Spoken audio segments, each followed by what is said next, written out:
হ্যাঁ ভাই, আজকে কি কারণে তোমরা নৌকাটার বুটটা নিয়ে আজকে এই ঠিক করতে লাগলো একটু বলুন তো। এই বিগত কয়েকদিন ধরে দেখা যাচ্ছে প্রচণ্ড পরিমাণে বৃষ্টি হতেছে।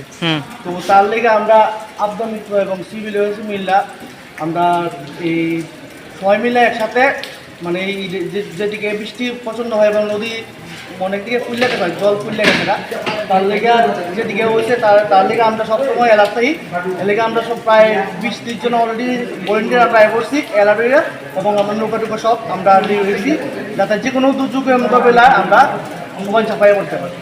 আজকে 3 দিন বৃষ্টি ধরে এই খুয়াইতে কোন জায়গাতে এখন তো খবরটা কি পর্যায়ে আছে, মানে বৃষ্টি পর্যন্ত আমরা যতটুকু খবর পাইছি, আমরা যে এখানের আটটারে খবর দিতে তাতে আমরা আর 1 মিটারের মতো জল উঠলে ওই মানুষের বাড়ি ঘর জল ঢুকে যাওয়া, এটা ওই আমরা নদীর ইসেটটা মোটামুটি আমরা ওখানে বাইরে মুখ করতে পারে বাইরে পাড়ার যে মানুষগুলি আমরা যারা নদীর সাথে বাড়ি তারা আমরা অ্যালার্ট করে দেবো যে আপনারা একটু সাবধানে থাকুন। ঠিক আছে, একটু পরিচয় দেবো, ওইটা কোন জায়গা থেকে করতেছো, কোন জায়গা থেকে করতেছো তোমরা? আমরা